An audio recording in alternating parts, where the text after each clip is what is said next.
Hey WhatsApp, this is most important video in HD04। अगर आपके पास ये वीडियो पहुंचा है तो आप एक लकी पर्सन हो, क्योंकि दोस्तों ये एक अनलीगल वीडियो है। इस पे लीगल जैसे ही कोई एक्शन होता है मैं इस वीडियो को या तो प्राइवेट कर दूंगा या इसे डिलीट कर दूंगा।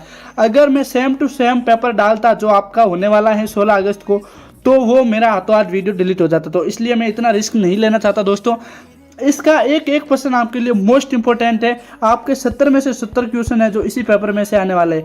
तो बिना 1 मिनट भी स्किप किए इस वीडियो को पूरा देखना, नहीं तो 16 अगस्त के अंदर 3 घंटे बर्बादी के साथ निकालोगे, नहीं तो 1 घंटा यहाँ पे निकाल दो, एकदम मजे से एग्जाम पेपर देके अंदर से आओगे। चलो बात करते हैं बिना टाइम वेस्ट किए जल्दी से जल्दी आपके खंड 1 की तरफ मोस्ट इंपॉर्टेंट क्वेश्चन कौन से। देखो 7 क्वेश्चन आएंगे, दो नंबर का होगा प्रत्येक क्वेश्चन, टोटल 14 अंक के होने वाले हैं। पहला क्वेश्चन आएगा आपके आदिकाल का नामकरण वीरगाथा काल किसने किया है। कौन सा आदिकाल का नामकरण है जो वीरगाथा काल किसने किया है। और दूसरा क्वेश्चन है आपका भक्ति काल की किन्हीं 2 रचनाओं के नाम लिखने। आपके लिए बोनस पॉइंट यही भी है कि मैं आपको क्वेश्चन के साथ साथ इसका आंसर भी बताऊंगा। क्या क्वेश्चन के साथ साथ इसका आंसर भी बताऊंगा, तो फिटो ताले और देखो अंत तक वीडियो। तो दोस्तों आचार्य रामचंद्र शुक्ल ने आदिकाल को वीरगाथा काल नाम दिया है। किसने? आचार्य रामचंद्र शुक्ल ने आदिकाल को वीरगाथा काल नाम दिया है। ठीक है दोस्तों, अब इसकी वीर मातात्मक ग्रंथों की प्रधानता होने के कारण इन्होंने वीरगाथा काल नामकरण किया, किंतु आज अधिकांश ग्रंथ अप्रमाणिक सिद्ध हो चुके हैं। अब बात करते हैं दोस्तों भक्ति काल की 2 प्रमुख रचनाएं। पहली है रामचरितमानस जो तुलसीदास जी ने लिखी थी, और दूसरी है पद्मावत। अब बात करते हैं तीसरा हमारा सबसे मोस्ट इंपोर्टेंट क्वेश्चन। तीसरा मोस्ट इंपोर्टेंट पर्सन है हमारा राम भक्त साहित्य। कौन सा? राम भक्ति साहित्य की किन्हीं 2 विशेषताओं या प्रवृत्तियों को लिखना है, आपको 2 विशेषताएं लिखनी। और चौथा क्वेश्चन है आपका नायिका वेद संबंधी 2 ग्रंथों के नाम लिखने हैं। चलो इसके उत्तर जानते हैं। दोस्तों राम भक्ति साहित्य की 2 विशेषताएं कौन कौन सी है? पहली तो है समन्वयात्मकता, यानी राम भक्ति साहित्य में सभी धार्मिक मतांतरों का समन्वय मिलता है, यानी समावेश मिलता है। और दूसरा है लोक मंगल, यानी लोक मंगल का निदान, यानी राम भक्ति साहित्य में राम के लोक मंगलकारी रूप को काव्य के माध्यम से प्रकट किया गया है। अब बात करते हैं रीतिकाल नायिका भेद ग्रंथ के 2 प्रमुख जो निम्न ग्रंथ है वो कौन से? एक तो रहीम के बरवे तथा दूसरा है नंददास की रसमंजनी। अब बात करते हैं दोस्तों 5वां इंपॉर्टेंट क्वेश्चन। दोस्तों 5वां सबसे मोस्ट इंपोर्टेंट पर्सन है घनानंद। कौन सी काव्य धारा के प्रतिनिधि कवि माने जाते हैं? कौन? घनानंद है जो कौन सी काव्य धारा के प्रतिनिधि कवि माने जाते हैं। और 6वां क्वेश्चन है द्विवेदी युग को सुधारवादी युग क्यों कहा जाता है। चलो इसके उत्तर जानते हैं। दोस्तों जो घनानंद है वो रीतिमुक्त काव्य धारा के प्रतिनिधित्व कवि वे माने जाते हैं। किसके? रीतिमुक्त। अब जानते हैं दोस्तों द्विवेदी युग के बारे में। द्विवेदी युग में समाज में व्यापक विभिन्न कुरीतियों और समस्याओं तथा भाषा के परिष्कार हेतु अनेक सुधारात्मक कार्य हुए, इसलिए द्विवेदी युग को सुधारवादी युग कहा जाता है। अब जानते हैं खंड ब का लास्ट क्वेश्चन मोस्ट इंपोर्टेंट। दोस्तों 7वां मोस्ट इंपोर्टेंट क्वेश्चन है आंचलिक कहानी धारा के प्रमुख कथाकार कौन है। ये है आपके खंड अ का लास्ट क्वेश्चन। जिसने ये वीडियो पूरा देख लिया उसके बल्ले बल्ले, नहीं तो मजे करना। एग्जाम के अंदर यही क्वेश्चन आएंगे, फिर रोते रहना दोस्तों, मैं कुछ नहीं कर सकता। इस वीडियो को अंत तक जरूर देखें। 7वें का उत्तर है आंचलिक कहानी धारा के प्रमुख कथाकार फणीश्वर नाथ रेणु, राजेंद्र अवस्थी, शैलेश मठियाना, हिमांशु जोशी एवं रांगे राघव आदि हैं। अब हम बात करेंगे खंड ब के बारे में। अभी हम बात करने वाले खंड ब के बारे में। इतनी सारी मेहनत के लिए लाइक शेयर और सब्सक्राइब तो बनता ही है। एग्जाम देने के बाद वापस आके मेरे को बताना, अगर क्वेश्चन नहीं आए तो वापस चैनल को अनसब्सक्राइब कर देना, नहीं तो अभी फटाफट सब्सक्राइब कर लो, क्योंकि HI04 का और आपका एग्जाम पेपर ऐसे इसी प्रकार आने वाला है। तो बात करते हैं दोस्तों इसके अंदर खंड ब के अंदर 8 क्वेश्चन बताऊंगा, जिनमें से 4 क्वेश्चन एग्जिट आपको देखने को मिल जाएंगे एग्जाम के अंदर। बात करते हैं राष्ट्र साहित्य की प्रमुख विशेषताएं कौन कौन सी है वो बताऊंगा। अथवा के अंदर मैंने दे रखा है हिंदी साहित्य के विकास में सिद्धों के योगदान को रेखांकित कीजिए। चलो इनके उत्तर जानते हैं। चलो दोस्तों जानते हैं राष्ट्र साहित्य की प्रमुख विशेषताएं। राष्ट्र साहित्य मूलतः सामंती व्यवस्था, प्रकृति और संस्कार से सपना हुआ साहित्य है। क्या? सपना हुआ है, सपना हुआ साहित्य है, जिसका मुख्य स्वर वीरत्व का रहा है। इस साहित्य की प्रमुख विशेषताएं निम्न है। संधि की रचनाएं इस काल में उपलब्ध होने वाली प्राय सभी रासो रचनाएं ऐतिहासिक की दृष्टि से संदिग्ध मानी जाती हैं। भाषा और विशेष सामग्री की दृष्टि से इनमें निरंतर कई शताब्दियों तक परिवर्तन और परिवर्धन होते रहे हैं। दूसरी सबसे बड़ी इनकी विशेषताएं हैं वो है ऐतिहासिक का अभाव।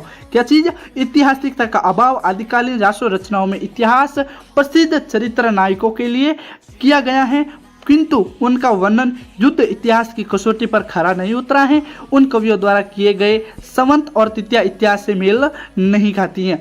तीसरा मोस्ट इंपोर्टेंट आपका जो विशेषता है वो है युद्धों का सजीव वर्णन। युद्धों का सजीव वर्णन इन ग्रंथों का प्रमुख विषय है।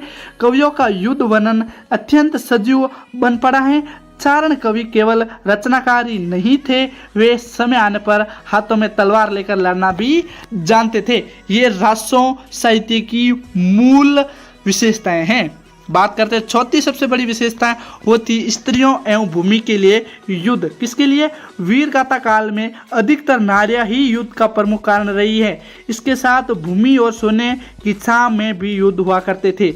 अब बात करते हैं पांचवी विशेषता है संकुचित राष्ट्रीयता। आदिकालीन राजा स्वयं सूरवीर पौरुष से परिपूर्ण थे, लेकिन उनमें संकुचित राष्ट्रीयता भी थी। कौन सी संकुचित राष्ट्रीयता भी थी? उस समय के राजाओं ने अपने 50-100 गांवों को अपने 50-100 गांवों को राष्ट्र समझ रखा था। उनमें व्यापक राष्ट्रीयता की भावना का अभाव था। अब बात करते हैं छठवीं सबसे बड़ी जो आपकी विशेषता थी वो थी वीर और श्रृंगार रस। इन रासों ग्रंथों में मुख्य रूप से वीर तथा श्रृंगार रस का अद्भुत सम्मिश्रण मिलता है। वीर रस का जितना सुंदर परिपाक इस काव्य में मिलता है, उतना हिंदी साहित्य के किसी भी काल में नहीं मिलता है। इनके अतिरिक्त आश्रयदाताओं को अतिशयोक्तिपूर्ण प्रशंसा, उन जीवन में संपर्क का अभाव, प्रकृति चित्रण, छंदों का विविध मुख्य प्रयोग, अलंकार, डिंगल और पिंगल भाषा का प्रयोग आदि विशेषताएं इस साहित्य में मिलती हैं। ये तो दोस्तों हमने जान लिया रासो ग्रंथ के बारे में। अब हम जानेंगे हिंदी साहित्य के विकास में सिद्धों का क्या अस्तित्व था। अब बात करते हैं दोस्तों भारतीय साधना के इतिहास में 8वीं शताब्दी में सिद्धों का अस्तित्व मिलता है। फर्स्ट कौन सा है? हिंदी साहित्य। धर्म की घोर विकृति में सिद्ध परंपरा पल्लवित हुई। बौद्ध धर्म विकृत होकर हीनायन और महायान 2 शाखाओं में विभक्त हो गया। इन्हीं से सिद्धों का भी उदय हुआ। तंत्रों मंत्रों द्वारा सिद्धि चाहने वाले सिद्ध कहलाए और वज्र यानी सिद्धों ने अपने मत के प्रचार प्रसार के लिए साहित्य लिखा, वो आदिकालीन सिद्ध साहित्य कहलाता है। सिद्धों की संख्या 84 मानी जाती है। प्रत्येक सिद्ध अपने नाम के पीछे 5 शब्द जोड़ते हैं। प्रमुख सिद्ध कवि सहरपा, लुईपा, सब्रपा, डोम्बियापा, कुकुरिया आदि माने जाते हैं। और सिद्ध प्राय अशिक्षित और हीन जाति से संबंध रखते थे तथा ये गृहस्थ जीवन पर बल देते थे। इनके लिए स्त्री का सेवन संसार रूपी विषय से बचने के लिए और महामुद्रा की अवस्था में निर्वाण की प्राप्ति होती है, ऐसा इनका मत था। क्या था दोस्तों? ये स्त्री का जो सेवन है संसार रूपी विषय से बचने के लिए तथा महामुद्रा की अवस्था में निर्वाण की प्राप्ति होती है, इनका ऐसा मत था। जीवन की स्वाभाविक प्रवृत्तियों में विश्वास के कारण इन सिद्धों का सिद्धांत पक्ष सहज मार्ग कहलाया। सिद्धों ने समस्त बाह्य अनुष्ठानों एवं सत्य दर्शन का विरोध किया और दोस्तों शरीर को समस्त साधनों का केंद्र तथा पवित्र तीर्थ बताया। इन्होंने आत्मा परमात्मा की एकता में विश्वास व्यक्त किया। सिद्ध साहित्य का मूल्यांकन करते हुए डॉक्टर राम कुमार वर्मा लिखते हैं कि सिद्ध साहित्य का महत्व इस बात में बहुत अधिक है कि उससे हमारे साहित्य की आदि रूप की सामग्री प्रामाणिक ढंग से प्राप्त हुई है। चारणकालीन साहित्य को केवल मात्र तत्काल राजनीतिक जीवन की प्रति छाया है। यह सिद्ध साहित्य शताब्दी आने वाली धार्मिक और सांस्कृतिक विचारधाराओं का स्पष्ट रूप है। संक्षेप में जो जनता निराशों की स्वेच्छाता और पराजय या पतन से त्रस्त होकर निराशावाद में ग्रत गिरी हुई थी, उसे लिए इन्होंने सिद्धों की वाणी में संजीवनी का कार्य किया है। दोस्तों सबसे पहले इस वीडियो को हाई क्वालिटी के अंदर कर लो ताकि आपको देखने में परेशानी नहीं हो। दूसरा था नाथ साहित्य। सिद्ध साहित्य में आगे कृत्या मतलब विकृतिया के विरोध में नाथ साहित्य का जन्म हुआ। यद्यपि इनका मूल भी बौद्ध का वजह शाखा थी। सिद्धों ने योग साधना में मैथुन को मिलाकर विकृत बना दिया। इसके विरोध में नाथ संप्रदाय ने योग साधना को एक स्वस्थ साधन के रूप में अपनाया और आदिकालीन धार्मिक सामाजिक जीवन में व्याप्त अनाचार को खत्म करने का प्रयास किया। नाथ संप्रदाय के जनक आदिनाथ हैं, किंतु इसे व्यवस्थित रूप से देने का श्रेय गोरखनाथ को दिया जाता है। हमारी आपको पता हो तो हमारे इधर जोधपुर के अंदर विशेषकर जो सिद्ध होते हैं, जो दशनाथ जी की पूजा करते हैं, जो गुरु गोरखनाथ जी की पूजा करते हैं, उनके बारे में आप अच्छे से जानते होंगे। वो यहाँ पे आते हैं और जागरण पूजा पाठ करते हैं। वो आपको एकदम डिटेल से समझाते हैं अपने धर्म के बारे में। अब बात करते हैं, नाथों की संख्या 9 है। इन नाथों ने अपने संप्रदाय में भोग का तिरस्कार किया है, इंद्रिय संयम रखी है, मन साधना, प्राण साधना, कुंडलिनी जागरण, योग साधना को अधिक महत्व दिया है। इनकी साधना का मूल स्वर शील, संयम और सुत्तावादी था। इस संप्रदाय में इंद्रिय निग्रह पर विशेष बल दिया जाता है। इंद्रियों के लिए सबसे बड़ा आकर्षण नारी है, अतः इन्होंने नारी से दूर रहने की भ्रमक भिक्षा दी है। साथ ही गुरु के प्रसाद से ही निवृत्त और मुक्ति को संभव माना है। अतः इस संप्रदाय में गुरु का विशेष महत्व रहा है। इनके साहित्य में प्रतीकों के माध्यम से खंडन मंडन शैली को अपनाया गया है, जिसका विकास आगे चलकर संत साहित्य में देखने को मिलता है। दोस्तों, इस प्रकार हिंदी साहित्य के अंदर सिद्धों का जो अस्तित्व था वो रहा। अब हम जानते हैं खंड बा का दूसरा क्वेश्चन, जो आपके एग्जाम के अंदर आने में बहुत भूमिका निभाएगा और बहुत ही इम्पोर्टेंट है। चलो अब जानते हैं। और दोस्तों, तीसरा सबसे बड़ा आपका क्वेश्चन है संत काव्य की प्रवृत्तियाँ। तो दोस्तों, अब हम जानेंगे संत काव्य की प्रवृत्तियाँ, विशेषताओं का वर्णन करेंगे। अथवा के अंदर जानेंगे हमें सूफी काव्य धारा के प्रमुख कवियों का उल्लेख करते हुए इस काव्य का महत्व रेखांकित कीजिए, विशेषताएं बताइए। चलो इसका आंसर जानते हैं। और दोस्तों, इससे पहले मैं आपको बता देता हूं कि अभी तक आपने हमारे चैनल को सब्सक्राइब नहीं किया तो सब्सक्राइब करें और घंटी को दबाकर ऑल पर सेट करें।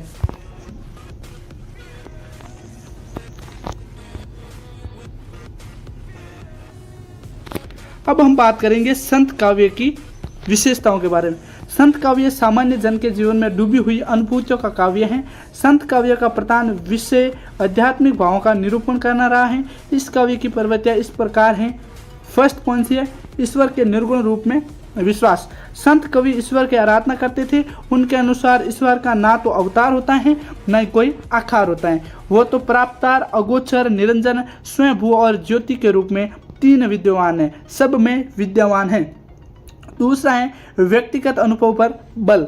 संत कवि शास्त्र ज्ञान की अपेक्षा व्यक्तित्व अनुभव पर बल देते थे। साधना के क्षेत्र में ये लोग नाथ पंथ की हठ योग परंपरा को प्रभाव रूप से ग्रहण किए हुए ये संतों कवि तीर्थ स्नान, मूर्ति पूजा जैसे बाह्य विधि विधानों की अपेक्षा अंतर साधना पर अधिक बल देते थे। तीसरी इनकी सबसे प्रमुख विशेषता थी वो थी रहस्यवाद। क्या थी दोस्तों? रहस्यवाद। अंतर साधना पर बल देने के कारण इनके साहित्य में आध्यात्मिक चिंतन को रहस्यवादी ढंग से प्रकट किया गया है। इनके काव्यों में सर्वत्र रहस्यवाद का सांकेतिक भाषा परिलक्षित है। युगबोध। चौथी विशेषता है संत साहित्य में तत्कालीन सामाजिक धार्मिक परिस्थिति का चित्रण हुआ है। धार्मिक बाह्य आडंबर पर, सामाजिक कुरीतियों, संप्रदायों, द्वेष आदि पर संतों कवियों ने उक्तियों के माध्यम से कटाक्ष किया है। पांचवा है गुरु का महत्व। संत कवि गुरु ने महत्व को ईश्वर से भी अधिक मानते थे। क्या? संत कवि जो गुरु का महत्व था वो ईश्वर से भी अधिक मानते थे। वे गुरु को ही जो उसे ईश्वर तक पहुंचाने का मार्ग प्रदर्शित करता है। वे गुरु ही हैं जो ईश्वर तक पहुंचाने का प्रशस्त मार्ग बनाते हैं। और छठवां इनका था वो था माया एवं नारी की प्रति दृष्टि। जीव के लिए सांसारिक बंधनों का कारण माया ही है। संत कवियों ने नारी को माया का ही प्रतीक मानते हुए इन्होंने नारी से भी बचने की बात कही है। सातवां है भाषा शैली। संत काव्यों में खंडन मंडन शैली का उपयोग हुआ है। संत कवियों की भाषा खिचड़ी भाषा कही जाती है, जिसमें राजस्थानी, पंजाबी, खड़ी बोली, ब्रज, अवधी आदि भाषा में बोलियों के शब्द हमें मिलते हैं। अब बात करते हैं दोस्तों अथवा का अंतर। अथवा के अंदर क्या दे रखा है अपन को? अब हम सूफी काव्य धारा के प्रमुख कवियों का उल्लेख करेंगे। भक्ति काल में निर्गुण पाशक भक्त कवियों ने प्रेमाख्यान काव्य लिखे, जो काव्य धारा या प्रेम मार्गी शाखा नाम से प्रसिद्ध हुई। सूफी शब्द की लेखक विभिन्न विद्वानों ने अपने मत दिए हैं, जो इस प्रकार है। सूप पंखति, सूपा चबूतरा, सौफ्या ज्ञान, सपा पवित्र या शुद्ध और सूप यानी ऊन। सूप अग्रिम पंक्ति में खड़े, मतलब जो सूप होते थे वो अग्रिम पंक्ति में खड़े के बैठने के लिए चबूतरा। सूपा फकीरों, सूपिया ज्ञान के कारण, सपा पवित्र व शुद्ध जीवन या यापन करने वाले, सूप जो ऊन के वस्त्र धारण करने वाले फकीरों आदि से सूफी शब्द की उत्पत्ति हुई है। अब बात करते हैं दोस्तों प्रमुख सूफी कवि और उनकी रचनाएं एवं उनके प्रकार। सबसे पहले मलिक मोहम्मद जायसी। कौन है सूफी कवियों में? सबसे पहले मलिक मोहम्मद जायसी सूफी काव्य धारा के प्रसिद्ध कवि माने जाते हैं। इनका ग्रंथ पद्मावत है। दोस्तों पद्मावत ग्रंथ किसने लिखा था? मलिक मोहम्मद जायसी ने। सूफी काव्य धारा का प्रसिद्ध ग्रंथ है। इसका रचना काल संवत 1540 में है। यह ग्रंथ चित्तौड़गढ़ के राजा रतन सेन और सिंहल द्वीप की राजकुमारी पद्मावती की प्रेम कथा पर आधारित श्रेष्ठ प्रबंध काव्य है। यह ग्रंथ दोहा चौपाई शैली में लिखा गया है। इसमें वर्णित नागमती वियोग के वर्णन हिंदी साहित्य का सर्वोत्तम वियोग वर्णन है। इस वीर वर्णन में नायिका की हृदय की प्रेमानुभूतियों का मार्मिक चित्रण किया गया है। जायसी जी ने अन्य रचनाएं अखरावट, आखिरी कलाम आदि भी की है। और दूसरे कवि कौन थे? दूसरे कवि थे असाइत। कौन थे? असाइत कवि असाइत ने ग्रंथ हंसावली की रचना की 1370 में की। इस ग्रंथ में प्रेम ख्यानक परंपरा की सबसे प्राचीन कृति मानी गई है। इस प्रेम ख्यान में प्राचीन भारत की यानी राजस्थानी भाषा मिलती है। मुल्ला दाऊद सूफी कवि मुल्ला दाऊद की रचना चंदायन है। इसकी रचना 1379 में हुई थी। माता प्रसाद गुप्त इस ग्रंथ का मूल नाम लोहर कहा या लोहर कथा मानते हैं। ईश्वरदास इनकी रचना का नाम सत्यवी कथा है। कौन सी है? सत्यवती कथा है। इनकी रचना 1501 में हुई थी। इस ग्रंथ की भाषा अवधी है और चंद दोहा चौपाई शैली का प्रयोग हमें देखने को मिलता है। पांचवा है कुतुबुद्दीन यानी कुतुबुन के ग्रंथ का नाम है मृगावती। इसका रचना काल 1503 में हुआ था। कुतुबन चिश्ती वंश के शेख बुमराह के शिष्य थे। ये ग्रंथ कड़वक शैली एवं अवधी भाषा में लिखा गया है। अब सूफी संत के 6वें गुरु जानते हैं मंजन। इनके ग्रंथ का नाम मधुमालती था। इसके रचनाकार में 1545 ईस्वी है। इस ग्रंथ में हमें प्रेम के उदात्त रूप का चित्रण दिखाई देता है। इस ग्रंथ में अवधी भाषा में दोहा छपाई शैली का प्रयोग हुआ है। इसी क्रम में कल्लो कवि गणपति चंद्रगुप्त जटमल कुशलाभ नंददास आलम नारायण दास उसम पुहकर शेखानी जान कवि नूर मोहम्मद शेख निषाद आदि सूफी काव्य धारा के प्रसिद्ध कवि मिलते हैं। अब जानते हैं दोस्तों चौथा हमारा मोस्ट इंपोर्टेंट क्वेश्चन इस लेसन का। दोस्तों ये चौथा क्वेश्चन है, बहुत इंपॉर्टेंट है इस पेपर का। प्रगतिवादी काव्य धारा की प्रमुख प्रवृत्तियों का वर्णन करना है। किसमें? प्रगतिवादी काव्य धारा। और अथवा के अंदर दे रखा है प्रयोगवादी काव्य धारा की प्रमुख विशेषताएं बतानी है। चलो इसका उत्तर जानते हैं। हिंदी साहित्य के बाद छायावाद के बाद प्रगतिवाद ने साहित्य विषय की सीमाओं का विस्तार दिया तथा साहित्य को समाजोन्मुख किया है। प्रगतिवाद काव्य धारा की प्रमुख प्रवृत्तियां कुछ इस प्रकार है। सामाजिक यथार्थवादी दृष्टि, कल्पना, स्वप्न, एकांत जीवन में छायावादी कवियों के अंतर्मुखी चेतना की जगह वस्तुनिष्ठ एवं सामाजिक यथार्थ की दृष्टि, अभिव्यक्ति, मार्क्सवाद कविता की मुख्य प्रवृत्ति है। क्या होना चाहिए कि जगह क्या है, इसकी खोज ये कविता करती है। क्रांति का आह्वान, प्रगतिवाद अधिकांश कवियों ने क्रांति भावना का चित्रण शोषकों में स्फूर्ति भरने, अपनी स्थिति के अवगत होने, अपनी शक्ति को परिचय पाने, अपने अस्तित्व को जानने के लिए कविता में किया है। किसमें? कविता में किया है। बौद्धिकता का आग्रह, प्रगतिवाद ने कवि ने वैज्ञानिक दृष्टि का परिचय देते हुए बौद्धिकता को अपनाया है। ये कवि तर्क प्रश्न के जरिए कार्य कारण भाव का प्रतिपादन करते हुए प्रत्येक विचार घटना के विशद करते हैं। अब बात करते हैं दोस्तों व्यंग्य की प्रधानता। चौथा कौन सा है? व्यंग्य की प्रधानता। सामाजिक कुरीतियां, परंपराओं और विषमताओं को साहित्य में उबारने हेतु व्यंग्य का प्रयोग किया गया है। इनके व्यंग्य में विषय में पूंजीवादी, विलासी, राजनीति, आर्थिक, सामाजिक विषमता आदि का लक्ष्य भी किया गया है। पांचवें रूढ़ि प्रथा परंपरा का विरोध। सृष्टि निर्मित नहीं बल्कि उसकी उत्पत्ति हुई है, विकास हुआ है, ये विचार रखकर मार्क्स ने ईश्वर की सत्ता, आत्म पुनर्जन्म, भाग्यवादी का कड़ा विरोध किया है। यही प्रवृत्ति प्रगतिवाद काव्य में भी मिलती है। सेवा कौन सा था? शोषितों का करुणा गान। समाजवादी व्यवस्था की स्थापना के लिए जनता में उसके प्रति सहानुभूति का निर्माण करने के लिए उसका करुण गान कविता में आया है। किसमें? प्रगतिवाद में। सातवां था शोषकों के प्रति घृणा और रोष, यानी घृणा और रोष। प्रगतिवादी कवियों ने शोषक वर्ग, मालिक, पूंजीवादी, व्यापारियों, जमींदारों, उद्योगपति आदि का शोषण परक व्यवस्था का घोर विरोध किया है। और आठवां है नारी के प्रति नवीन दृष्टिकोण। प्रगतिवाद कवियों ने नारी को भी पुरुषता, ईश्वरी और धर्म व्यवस्था के कारण शोषित माना है। इन कवियों ने नारी की वेदनाओं से मुक्त करने का आह्वान किया है। इसी क्रम में प्रगतिवाद कविता में राष्ट्रीय तथा अंतर्राष्ट्रीय भावना, समयायक समस्याओं का अंकन सहज और सरल बादोग्यमय भाषा में किया गया है। अब जानते हैं दोस्तों अथवा का उत्तर की प्रयोगवादी काव्य धारा की विशेषताएं कौन कौन सी है। पहली है दोस्तों अहमवादी व्यक्तिवाद। प्रयोगवाद कवियों को व्यक्तिगत अहमवादी हैं। इन कवियों में व्यक्तिगत खीज, कुंठा, झुंझलवाट आदि को भी अपनी कविता का केंद्र बिंदु बनाया है। दूसरा है नग्न यथार्थवाद।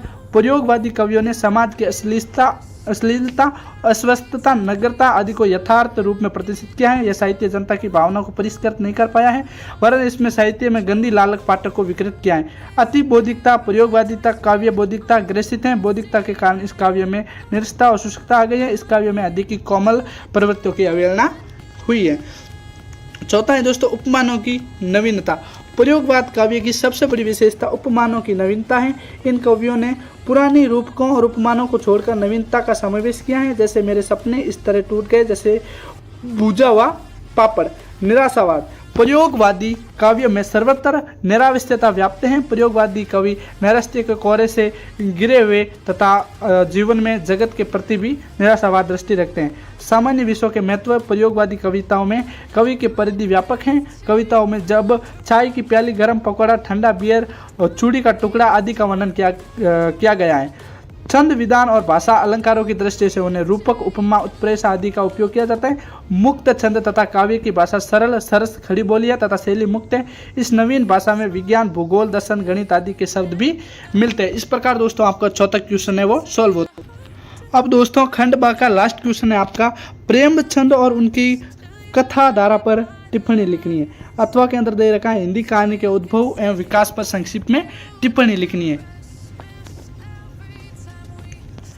प्रेमचंद हिंदी कहानी के प्रौढ़ता के प्रतीक हैं। उनके हाथों कहानी सहजता के साथ भारतीय ग्रामीण जीवन को व्यक्त करती है। उनकी मंत्र, ईदगाह, पूस की रात, सदती, शतरंज के खिलाड़ी, कफन संसार की श्रेष्ठ कहानियों के साथ रखी जा सकती हैं। उनके बड़े घर की बेटी, नमक दरोगा, पंच परमेश्वर आदि कहानियों में मनुष्य के बदलते हुए हृदय का दर्शन होता है। इन कहानियों में दृष्टि से दृष्ट व्यक्ति भी अंत में बदला हुआ दिखाई देता है। कितना दुष्ट व्यक्ति भी अंत में बदला हुआ दिखाई देता है। प्रेमचंद कहानी की उपयोगिता पर बल देते हुए और कहते हैं कि मैं और चीज़ों की तरह कला को भी उपयोगिता तुला पर तोलता हूँ। उन्होंने कहानी को गहरे अर्थों में जीवन में जोड़ा है। पंच परमेश्वर, बड़े घर की बेटी, नमक का दरोगा, मंत्र आदि कहानी सामाजिक यथार्थ और आदर्श के सपने को जन्मती हैं। भारतीय कृषक जीवन व अत्याचार और सामंतीय क्रूरता पर आधारित व्यवस्थाओं को सवा शेर, गेहूं, सदती, ठाकुर का कुआं कहानी में उजागर करते हैं। वही पूस की रात किसान और मजदूर की दारुण कहानी है। कफन कहानी में भूख और पीड़ा के आगे सारी सभ्यता और संस्कृति, मानवीय सभी कुछ दांव पर लग जाता है। सवा शेर गेहूं शंकर विप्र से लिया गया है। सवा शेर गेहूं जो द्वार पर आए साधु के अतिथि सत्कार के लिए लिया था, जीवन भर गुलामी करने के पश्चात भी नहीं चुका पाता। शंकर के मरने के बाद उसकी बेटी गर्दन पकड़ी जाती है। सरलता के साथ जीवन की बड़ी बात कहने में प्रेमचंद जी सिद्धहस्त हैं। उनकी कहानियाँ सिर्फ हमें भावुक ही नहीं बनाती बल्कि सामाजिक परिवर्तन के साथ ही यानी सामाजिक परिवर्तन के लिए जमीन तैयार करती हैं। प्रेमचंद भारतीय गाँव और शहरों में आ रहे बदलाव के बारे में पहली निगाह से देख रहे थे। अब बात करते हैं दोस्तों प्रेमचंद के स्कूल के कथाकार जीवन से गहरे जुड़े जो प्रेमचंद जी के कथाकार जीवन से गहरे जुड़कर कहानी को आगे बढ़ाते हैं। सूरदर्शन कौशिक, जलादत्त शर्मा, गोविंद वल्लभ पंत, वृंदावन लाल वर्मा, भगवती प्रसाद वाजपेयी आदि प्रेमचंद जी की परंपरा को आगे बढ़ाते हुए सामाजिक समस्याओं पर कहानी लिखते हैं। ये कहानी सामान्य जनजीवन प्रतिबिंब होने के कारण आज भी विकास पा रही है। प्रेमचंद जी की सुंदर शैली एवं अभिव्यक्ति की अनूठी निर्वाह शक्ति की प्रवाह को शर्मा, कौशिक, सूरदर्शन, वाजपेयी पंत आदि का सक्रिय सहयोग मिला है। यह युग हिंदी कथा साहित्य को उन्नति के उच्चतम शिखर पर ले गया है। अब जानते हैं दोस्तों अथवा का अंतर। अथवा के अंदर हम बात करेंगे हिंदी कहानी के संपूर्ण विकास को 4 युगों में बांटा गया है। कौन से युग में? 4 में। पहला भारतेंदु युग, दूसरा द्विवेदी युग, तीसरा प्रसाद व प्रेमचंद युग, चौथा है वर्तमान युग। इन्हें इस तरह विभाजित कर सकते हैं जैसे प्रेमचंद पूर्व हिंदी कहानी, प्रेमचंद युगीन कहानी, प्रेमचंद या प्रेमचंदोत्तर हिंदी कहानी, नई कहानी, समकालीन हिंदी कहानी। अब बात करते हैं दोस्तों प्रेमचंद जी की हिंदी कहानी। सन 1900 ईस्वी से 1915 तक इस काल में हिंदी कहानी को अपना स्वरूप ग्रहण कर रही थी। इसकी शिल्पी विधि का विकास हो रहा था और नए नए विषयों पर कहानियां लिखी जा रही थी। हिंदी की प्रथम कहानी के अंतर्गत जिन कहानियों का उल्लेख किया जा चुका था उनके अतिरिक्त इस काल में लिखी गई अन्य प्रसिद्ध कहानियां माधव प्रसाद मिश्र की मन की चंचलता, लाला भगवान दीन की प्लेग की छुड़ैल, वर्धमान लाल वर्मा की राखी बंद, भाई ज्वाला दत्त शर्मा की मिलन वस्तुति, सरस्वती पत्रिका में प्रकाशित कहानियों में हिंदी कहानी अपने विकास पथ पर अग्रसर हुई। चंद्रधर शर्मा गुलेरी इस काल के सर्वश्रेष्ठ कहानीकार कहे जा सकते हैं। उन्होंने केवल 3 कहानियां लिखी। उसने कहा था और दूसरी थी सुखमय जीवन, तीसरा था बुद्ध का कांटा। इनमें से उसने कहा था उसका प्रकाश 1915 ईस्वी के अंदर सरस्वती में हुआ था।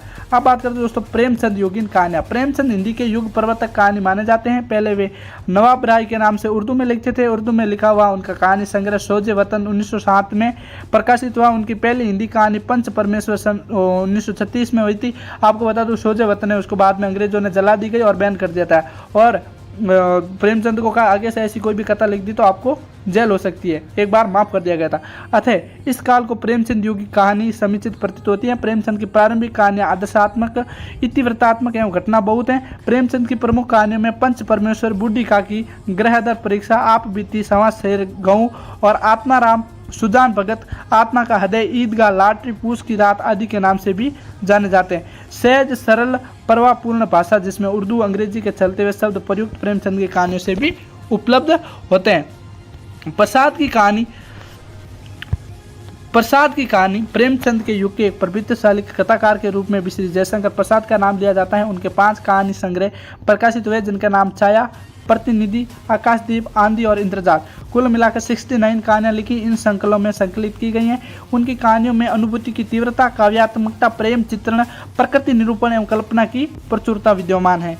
प्रेमचंदोत्तर कहानी सन 1936 में 1950 तक की कहानी को कथा जगत में प्रेम चंदोत्तर कहानी को कला के रूप में जाना जाता है। प्रेम चंदोत्तरी कहानी किसी की दिशा की ओर अग्रसर नहीं हुई अपितु विविध दिशाओं में उसका विकास हुआ। अतः उसे जीवन की जगत के रूप में विविध पक्षों में अपनी परिधि समेटने का प्रयास किया गया। प्रगतिवाद कथाकारों ने प्रमुख यशपाल ने जो दुनिया हिंजड़ी की उड़ान, फूलों का कुर्ता, तर्क का तूफान एवं चक्कर क्लब लिखी, रांगे राघव, नागा अर्जुन, अमृत राय, मन्नत नाथ गुप्ता आदि इसी परंपरा के कथाकार थे। मनोविश्लेषणवादी लेखकों में आगे की रोज कितीबी, बाबू हजामत का साबुन, अलाचंद्र जोशी की रोगी मिस्त्री, प्रोत्मा आदि, जनेंद्र की जावी पत्नी, परख, एक रात आदि उल्लेखनीय है। कहानीकारों के एक वर्ग ने अपनी कहानियों का काम वासना और सौंदर्य शिल्पा एवं यौन समस्याओं को चित्रण स्वच्छ रूप से किया है। इस वर्ग में कहानीकार में आरसी प्रसाद सिंह, कल कतरी, जिनेंद्र सिंह मिश्रा और डॉक्टर इन सब सम्मिलित हैं। मधुसून आदि नाम लिए जा सकते हैं। अब बात करते हैं दोस्तों आपके मोस्ट इम्पोर्टेंट जो यही चीज़ है, नई कहानी। क्या चीज़? नई कहानी। सन 1950 के बाद की कहानियाँ विषय और शिल्प दोनों ही दृष्टियों से पूर्ववर्ती कहानी से भिन्न है। कमलेश्वर ने नई कहानी के बारे में लिखा है, पुरानी और नई कहानी के बीच बदलाव का बिंदु है औपचारिक दृष्टि है। यदि हम उसे विभिन्न वर्गों में विभाजित करना चाहे तो निम्न बांटों में बांट सकते हैं। ग्रामीण अंचल की कहानी शिव प्रसाद सिंह की ओर से, और आर पार की माला मुर्दा सराय फणीश्वर नाथ रेणु ने लिखी। तीसरी कलम लालपाल का बेगम आदि। दूसरा नगर बोध की कहानियां कमलेश्वर, निर्मल वर्मा, अमरकांत आदि कहानियों में नगर बोध की प्रवृत्ति देखी जा सकती है। यथार्थ की कहानियां, यौन समस्याओं का चित्रण करने वाली कहानियां, व्यंग्य प्रदान। यानी नई कहानियों के अंदर नई कहानी हिंदी कथा विकास यात्रा की एक उपलब्धि है। नई कहानी का शिल्प भी बदला जाता है, उन्हें डायरी, रिपोर्ट राज, रेखा चित्र, संस्मरण आदि शिल्प भी अपनाए जाते हैं। अब दोस्तों आपका मैं बात करने वाला हूँ मोस्ट इम्पोर्टेंट। अब हम बात करेंगे आपके खंड स के बारे में। दोस्तों इनमें से 2 क्वेश्चन आपको सेम टू सेम छपे हुए मिल जाएंगे एग्जाम के अंदर, तो इसको आराम से देखना। एक क्वेश्चन 14 नंबर का है, 2 क्वेश्चन आएगा तो इसे 28 नंबर एकदम पक्का कर लो। तो दोस्तों इसका हम बात करते हैं, आपको 500 शब्दों के अंदर लिखना है तो कम से कम आपको 7 पॉइंट लिखने पड़ेंगे। अब बात करते हैं हमारा आपका 6वां क्वेश्चन सेक्शन। दोस्तों अब बात करेंगे हमारे खंड स के बारे में जो कि मोस्ट इम्पोर्टेंट है। इनका पहला क्वेश्चन यानी क्वेश्चन नंबर 6 है, निर्गुण भक्ति परंपरा के प्रमुख कवियों पर प्रकाश डालते हुए निर्गुण भक्ति काव्य धारा की प्रवृत्तियों की विवेचना करनी है। तो चलिए इसका हम अर्थ जानते हैं। हिंदी साहित्य की भक्तिकालीन में निर्गुण भक्ति काव्य धारा के अंतर्गत संत कवि आते हैं। हिंदी से पहले महाराष्ट्र में संत नामदेव के द्वारा हिंदी में संत साहित्य का निर्माण हो चुका था, लेकिन इस परंपरा को व्यवस्थित करने का श्रेय है जो कबीर को दिया जाता है। इसी आधार पर कबीर को इस संत काव्य परंपरा का प्रवर्तक माना जाता है। निर्गुण संत काव्य के प्रमुख संत कवि इस प्रकार हैं। पहले है वो है नामदेव। ये महाराष्ट्र के संत थे। इनका जन्म है जो 1270 ईस्वी के अंदर हुआ था। ये जाति से चीपा थे और इनके गुरु का नाम था संत ज्ञानेश्वर दास, जिनकी प्रेरणा से इन्होंने सगुण उपोषणा छोड़कर निर्गुण उपोषणा हो गए और नामदेव जी के हिंदी में लिखे कुछ अभंग प्राप्त होते हैं। कौन से? हिंदू पजे देहरा मुस्लिम मसीत नामा वही सोविये जहें देहराना मसीत। दूसरे संत वे उनका नाम था कबीर। कबीर के जन्म को लेकर अनेक प्रकार के मतभेद हैं। इनका जन्म संवत 1398 काशी में माना जाता है। नीनू और नीमा नामक जुला दंपति ने इनका पालन पोषण किया। इन्होंने रामानंद जी से दीक्षा ग्रहण की।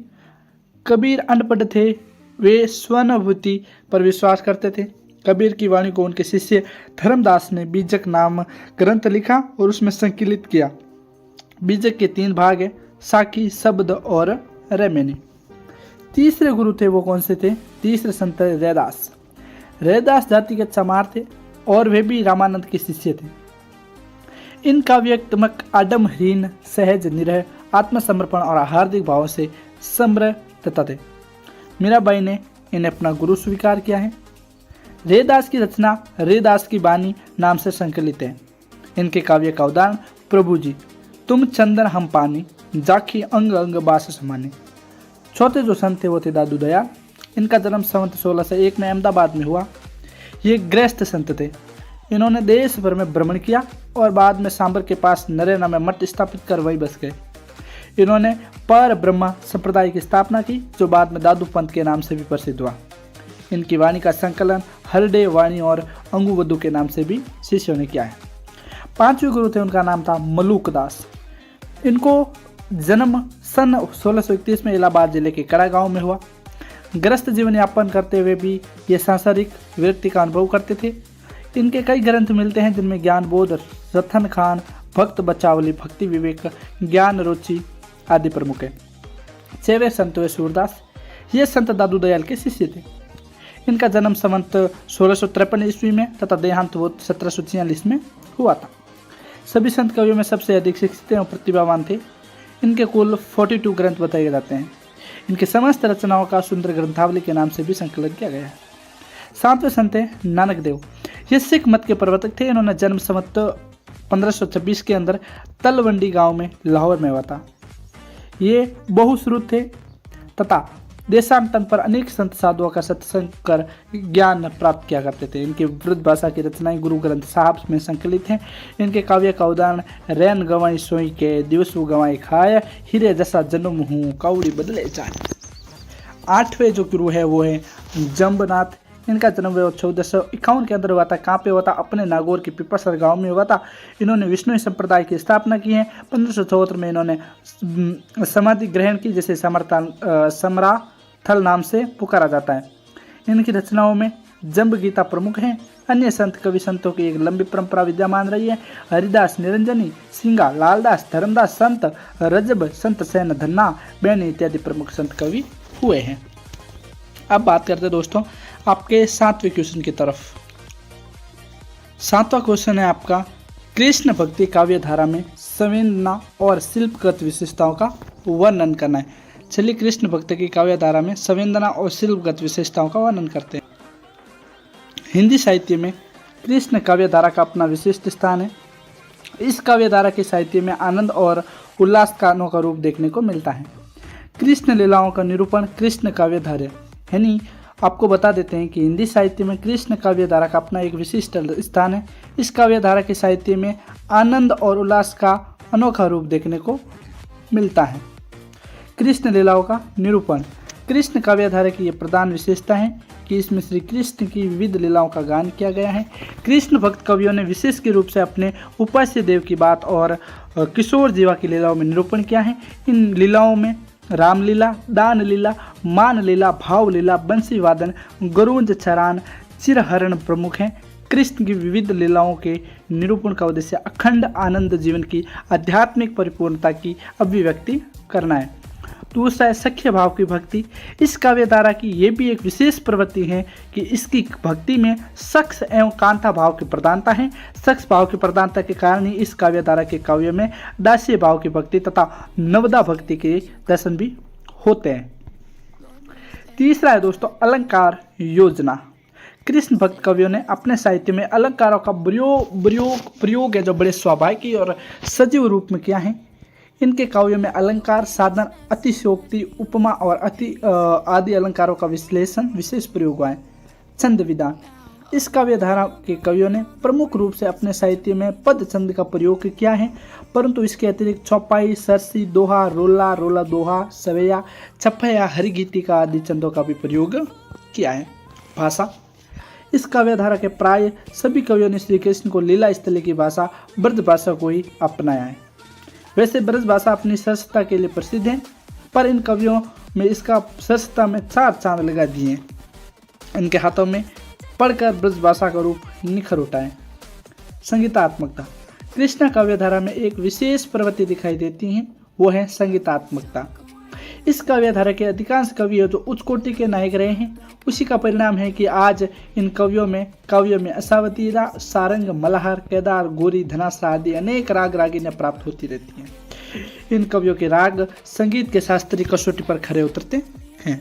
अब जानते हैं दोस्तों 8वें क्वेश्चन का हमारा आंसर। दोस्तों हमारा 8वां क्वेश्चन है आधुनिकता को परिभाषित करते हुए आधुनिक कविता की पृष्ठभूमि पर प्रकाश डालना है। तो दोस्तों इसको हम जानते हैं। आधुनिकता को प्राचीन अथवा मध्यकालीन से भिन्न नवीन ज्ञान विज्ञान से प्रभावित मानव समाज कहा जाता है। जब कभी निरंतर चली आ रही परंपराएं अपना मूल्य खो बैठती हैं और उनके स्थान पर नई मान्यताएं और मूल्य उत्पन्न हो जाते हैं, तो वो स्थिति नवीन स्थिति कहलाती है।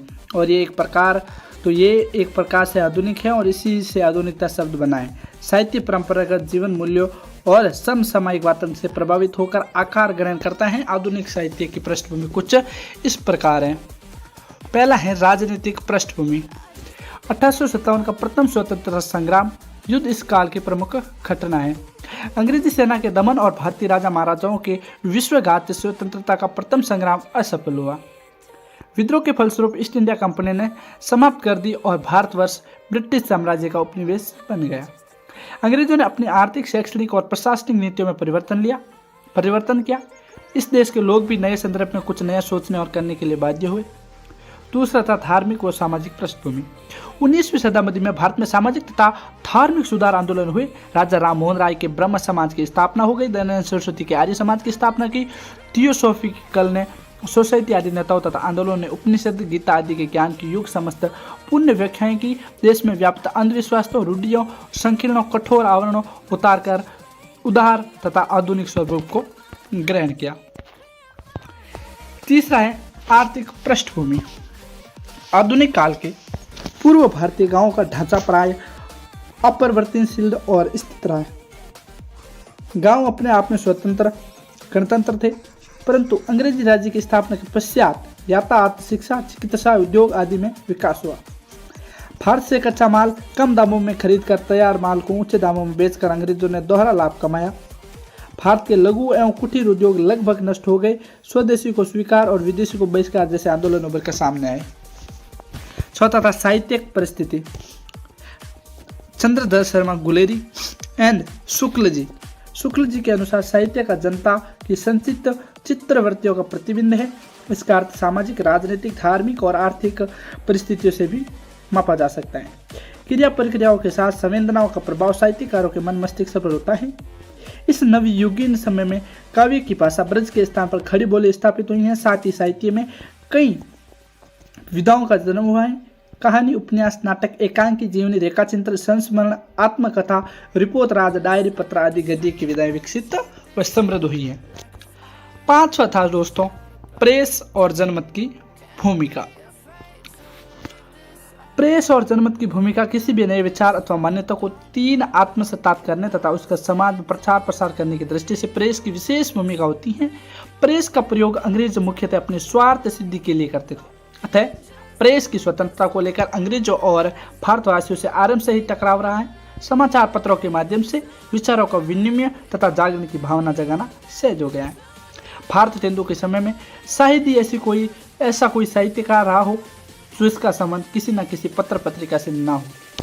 भारत में आधुनिकता के प्रचार व प्रसार तथा देशवासियों में वैचारिक क्रांति लाने की दृष्टि से प्रेस और जनमत की स्थापना का इस युग में महत्वपूर्ण योगदान रहा है। अब हम बात करेंगे दोस्तों हमारे इस paper leak and most important question की, जो लास्ट क्वेश्चन है खंड सर का, वो है छायावाद का अर्थ बताते हुए उसकी काव्य धारा की प्रमुख प्रवृत्तियों का वर्णन करना है। चलो दोस्तों इसका भी अर्थ जानते हैं। आचार्य रामचंद्र शुक्ल छायावाद का अर्थ स्पष्ट करते हुए कहते हैं कि छायावाद शब्द का प्रयोग दो अर्थों में समझना चाहिए। एक तो रहस्यवाद के अर्थ में, जहाँ उसका संबंध काव्य वस्तु से होता है, अर्थात जहाँ कवि उस अनंत और अज्ञात प्रियतम का आलम्बन बनाता है, बनाकर अत्यंत चित्रमय भाषा में प्रेम की अनेक प्रकार से व्यंजना करता है। इस अर्थ को दूसरी प्रयोग काव्य शैली व पद्धति विशेष के रूप में व्याप्त करती हैं। अतः हम छायावाद से हास्य प्रस्तुत करके या हास्य प्रस्तुत करने के स्थान पर उसकी व्यंजना करने वाले छायावाद के रूप में अप्रस्तुत का कथन से लगा सकते हैं। इस काव्यधारा की प्रमुख प्रवृत्तियाँ कुछ इस प्रकार है। जो पहली है वो कौन सी है? व्यक्तिगता। ये छायावाद की प्रधान प्रवृत्ति है। द्विवेदी युगीन इतिवृत्तात्मक स्थूल दर्शन के प्रति छायावाद में सूक्ष्म एंड सौंदर्य और व्यक्तिगत राग विराग की स्थापना में कविता हुई है। निराला जी ने स्पष्ट किया है, निराला जी ने तो स्पष्ट कर दिया है कि मैं शैली अपनाई, देखा एक दुखी निज भाई, दुख की छाया पड़ी हृदय में, जट उमड़ वेदना आई। दूसरा है सौंदर्य भावना।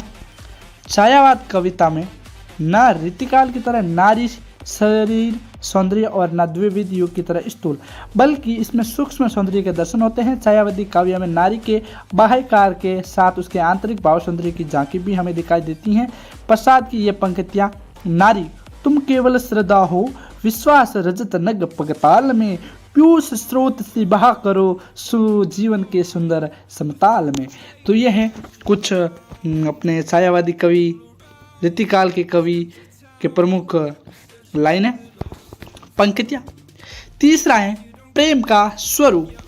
छायावादी कविता में प्रेम के विभिन्न रूप दिखाई देते हैं। प्रकृति प्रेम, मानव प्रेम, नारी प्रेम, शिशु प्रेम, मातृ प्रेम, अज्ञात निरंतर के प्रति प्रेम आदि विविध आयाम नया रंग भर देती हैं।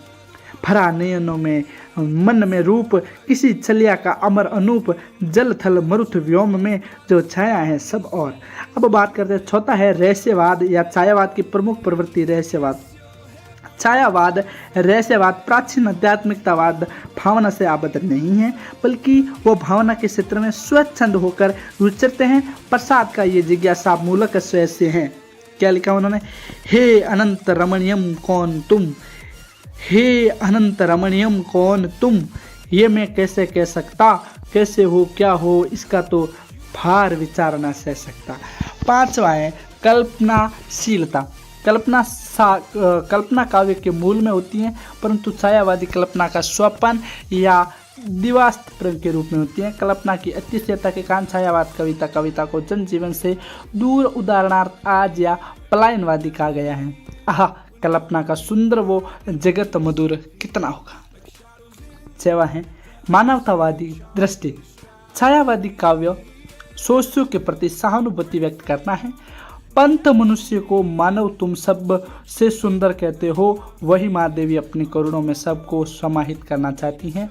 बादल राग कविता में कृषकों के प्रति गहरी संवेदना व्यक्त करते हुए कहती हैं कि तुझे बोला था कृष्ण धीर, चूस लिया है उसका भार, हार्ड मास ही है आधार। अब दोस्तों लास्ट पैराग्राफ है वो हम जानते हैं प्रकृति का चित्रण। छायावादी काव्य में प्रकृति का आलंबन, उद्दीपन, मानवीकरण, रहस्यवादी, भक्ति आदि रूपों का वर्णन हुआ है। निराला कृतिज्ञ जूही की कली द्वारा स्त्री पुरुष संगम का चित्रण होती थी। जाने कैसे प्रिय आगमन वो, नायक ने चुम के कुपल टाल उठी, लहरी की जर जैसे हिंडोल। अब बात करते दोस्तों आठवें के बारे में। आठवां है आपका वेदना और निराशा का काव्य। छायावादी काव्य की वेदना और निराशा सर्वदेशिक सार्वकालिक है। उसमें आत्मबद्धता होने के बावजूद भी असीम विस्तार है। पंत जो काव्य का मूल स्रोत वेदना को ही मानते हुए कहते हैं, वियोगी होगा पहला कवि, आह से उपजा होगा गान, उमड़ कर आंखों से चुपचाप बई होगी कविता अनजान। क्या प्यारी बात लिखी है सर, एक बार आप पढ़ के तो देखो इसे आराम से। नौवां है अपना देश प्रेम और राष्ट्रीय प्रेम। कौन सा? देश प्रेम और राष्ट्रीय प्रेम। देश प्रेम और राष्ट्रीय भावना का विकास। छायावादी कविता पर देश समाज से दूर होने का आरोप लगाया जाता है, परंतु ऐसा नहीं है। जागरण काल में जन सामान्य में स्वतंत्रता के प्रति प्रेम एवं ललक भी इन कवियों ने जगाई है। निराला जी की भारत वंदना कविता पंक्तियाँ कुछ इस प्रकार है। भारती जय विजय करे, कनक श्याम कमल घरे। और 10वां है बिंब प्रतीकात्मक शैली, जो छायावाद में बिंब प्रतीकात्मक शैली का सर्वाधिक प्रयोग हुआ है।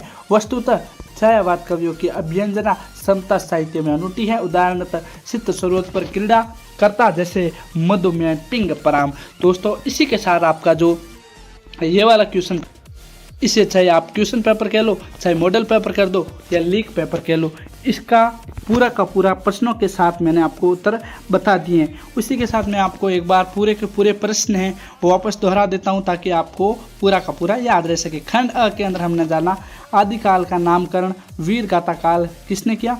दूसरा प्रश्न हमने पढ़ा भक्ति काल की किन्हीं 4 रचनाओं के नाम। 4 मैंने बताई 2 रचनाओं के नाम पूछा है। तीसरा है राम भक्ति साहित्य की किन्हीं 2 विशेषताओं का उल्लेख करना है। चौथा है नाई का भेद संबंधित 2 ग्रंथों का उल्लेख करना है। 5वां घनानंद कौन सी काव्यधारा के प्रतिनिधित्व कवि माने जाते हैं उनके बारे में। और 6वां हमने द्विवेदी युग के सुधारवादी युग क्यों कहा जाता है उनके बारे में पढ़ा। 7वां आंचलिक कहानी धारा के प्रमुख कथाकार कौन है इसके बारे में पढ़ा। और फिर हम आ गए खंड ब की तरफ। ब के तरफ हमने राष्ट्र साहित्य के प्रमुख विशेषताएं पढ़ी। अथवा के अंदर हिंदी साहित्य के विकास में सिद्धों के योगदान को समझा। और उसी के साथ 30वें क्वेश्चन के अंदर हमने संत काव्य की प्रवृत्तियों और विशेषताओं का वर्णन किया। एवं अथवा के अंदर हमने सूफी काव्य धारा के प्रमुख कवियों का उल्लेख किया। और उसी के साथ काव्य की जो रेखांकित हैं जो विशेषताएं उनको हमने देखा। चौथे क्वेश्चन के अंदर हमने पढ़ा प्रगतिवाद काव्य धारा की प्रमुख प्रवृत्तियां कौन कौन से उसका वर्णन किया। और उसी के साथ अथवा हमने प्रयोगवादी काव्य धारा की प्रमुख विशेषताओं को भी जाना। 5वें प्रश्न के अंदर हमने प्रेमचंद्र और उनकी कथा धारा पर टिप्पणी लिखी थी छोटी सी, जो आपको आई होप अच्छी समझ में आ गई होगी। और अथवा के अंदर हमने हिंदी कहानी के उद्भव में विकास पर संक्षिप्त में प्रकाश डाला था। अब जानते हैं सेक्शन सी के अंदर हमने क्या जाना, यानी खंड स के अंदर। तो इसके अंदर हमने पहला क्वेश्चन यानी 6वां क्वेश्चन जाना निर्गुण भक्ति परंपरा के प्रमुख कवियों पर प्रकाश डाला, यानी प्रमुख कवियों के बारे में जाना एवं निर्गुण भक्ति काव्य धारा की प्रवृत्तियों का विवेचन किया। 7वें क्वेश्चन के अंदर कृष्ण भक्ति काव्य धारा में संवेदना और शिल्पगत विशेषताओं का वर्णन किया। और उसी के साथ 8वें क्वेश्चन में हमने आधुनिकता को परिभाषित करते हुए आधुनिक कविताओं की पृष्ठभूमि पर प्रकाश डाला। और 9वां क्वेश्चन था जिसमें छायावादी का अर्थ बताया जो निराला जी ने बताया था और उसकी काव्य धारा की प्रमुख प्रवृत्तियों का वर्णन किया। इसके साथ आपका ये पूरा का पूरा पेपर होता है कंप्लीट। और दोस्तों एक चीज़ और बता देना चाहता हूँ, अगर अभी तक आपने हमारे चैनल को सब्सक्राइब नहीं किया तो सब्सक्राइब कर लो। और जल्दी HI04 का इसी प्रकार पेपर आने वाला है, तो उस पेपर के लिए इस चैनल को सब्सक्राइब करके रखो। मिलते हैं एक नई वीडियो के साथ, तब तक के लिए बहुत बहुत धन्यवाद।